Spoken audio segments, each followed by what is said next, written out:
one of my least favorite, Smarties. Low calories, low sugar, no fat, and Smarties. That's our time at 5. Fox 8 News at 6 is next. Gabe, thank you. Now here at 6 o'clock, remembering Mike Trevisano, will look back at the life and career of the man who narrated your afternoon drive for decades. The heart of rock and roll in Cleveland. We're live as induction weekend gets underway with some major star power in town.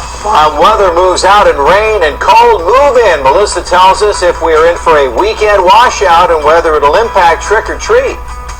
I think that they're really around us. I believe that they never really leave us. And signs from heaven. Hear from people convinced they're getting signals a loved one on the other side.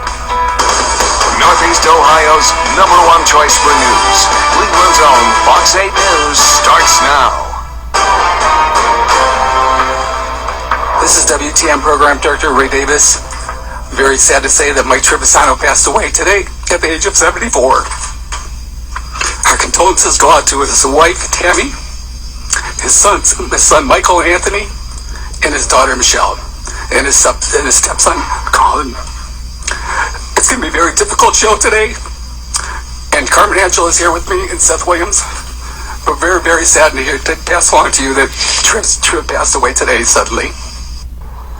Such a sad, sad day. He was often called the voice of Cleveland, was never afraid to speak his mind. WTAM host Mike Trevisano has died. Now, the station made the announcement during the show this afternoon. Since then, other well-known Clevelanders have called in to honor Trevisano. Or Kevin Freeman joins us live from outside the station there. And Kevin, just so many people stunned by the news of his passing. Well, you can tell by the voice of Ray Davis, they are stunned here at WTAM. They are stunned, I'm sure radio listeners all across Northeast Ohio, stunned by the sudden death that no one expected. Some of his colleagues just spoke to him at 1:45 this afternoon. They say they're numb, in a state of shock. One of the most difficult shows that they would ever have to do. Just a few minutes ago, the president of iHeartRadio, the market president of iHeartMedia, actually spoke to reporters. Triv was a common man that spoke a common theme of we're the underdogs, we're living in Cleveland, we're scrappy, we're full of heart, and we're here to try and do good things with this platform. Now, you know, everyone pretty much knew him as Triv. Triv was a frequent caller to Pete Franklin's sports show known as Mr. Know-It-All before launching his own broadcasting career in 1987. Now, he eventually took over Franklin's old show on WTAM in 1994 before moving to his afternoon slot soon after. Now, he is being remembered as an everyman who connected with Cleveland listeners while talking about things like sports, politics, and pretty much everything else. And people have been calling into this show all afternoon. His show was starting at 3 o'clock. He was supposed to be here. Lots of people, his friends, famous people here in the Cleveland area, including legendary Browns quarterback Bernie Kosar. Only can you trust him, but equally as important, you knew where you stood with him, and you knew where his intentions and his motives and his feelings were. And when you add that, coupled with that element of trust, it just made for a fantastic person.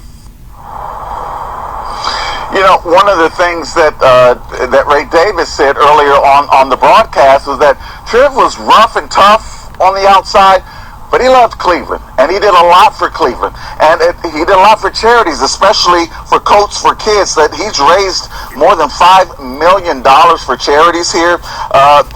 Mike Trevisano was 74 years old. We don't know a cause of death at this point, but certainly our thoughts and prayers are with him and his family as well.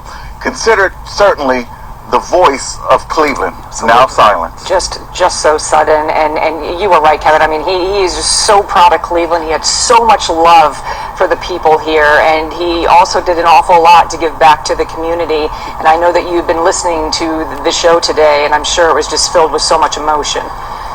Oh, it was so emotional from just about everyone involved. I mean, and especially with such a shock, especially like I said earlier, people just talked to him at 12:45 this afternoon. He was getting ready to come do his show today. So certainly, yeah, our hearts and prayers, our thoughts and prayers go out to him and his family and his co-workers here. Of course, the voice of Cleveland for tens of thousands of Clevelanders for decades. Kevin Freeman live with that for us tonight. Kevin, thank you. Was there ever an explicit picture of a student passed around among teachers? A local teacher breaking his silence. The Fox 8 I team taking you inside the investigation into questions about explicit pictures of students. The side of this story never heard until now. What really happened in Rocky River High? I team reporter Ed Gallick is here now with much more. Ed. Speaking out for the first time, Joe Toner captured in a video that made headlines, now hoping to clear his name and clear up questions about a photo of a teen girl. I was guilty before I could say anything. I'm thinking, God, is she taking pictures of her in class? I mean, it's illegal. It's unethical. It's illegal. In general, if you saw the video, I am deeply anguished about my decision what to do. It would be a terrible way for us to end our career. Oh, would it ever? Per clock. The untold story behind this video. March, a camera captured two teachers at Rocky River High in a private conversation talking about the possibility another teacher had taken an explicit picture of a female student, then sent that photo around. Now, one man in that video speaking out. Was there ever an explicit picture of a student passed around among teachers? No, we would never do that. In fact, I've gotten more justice just from talking to you in these first 4 minutes than I ever got from the administration, because nobody ever sat down and asked me my story. Joe Toner taught 18 years at Rocky River, English and honors courses, until this.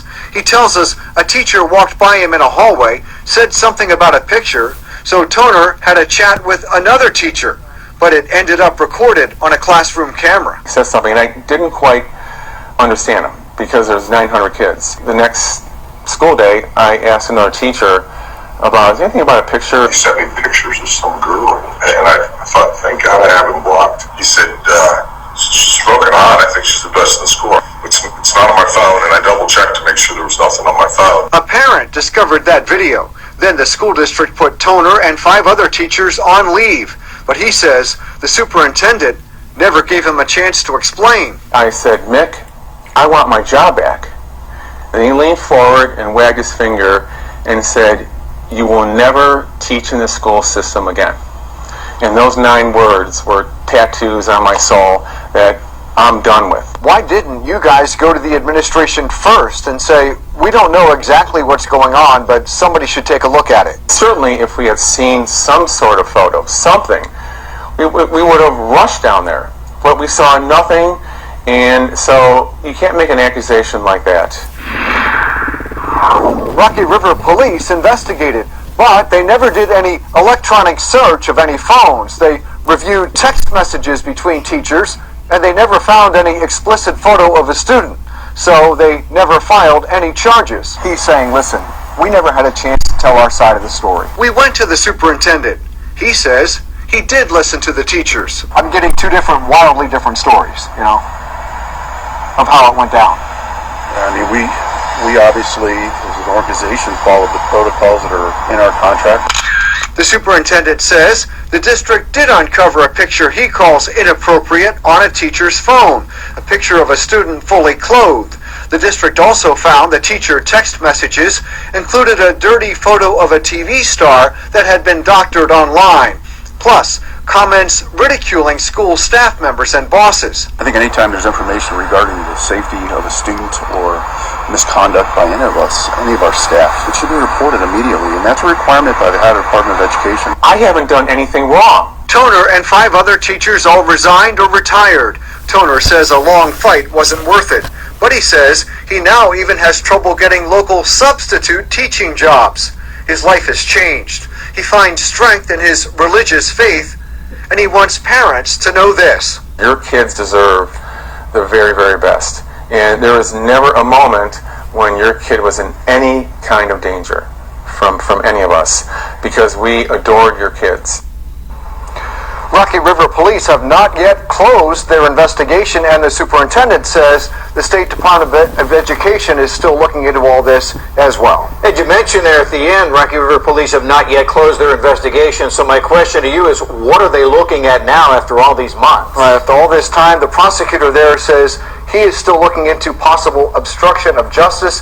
Joe Turner, of course, says, keep looking, nothing there.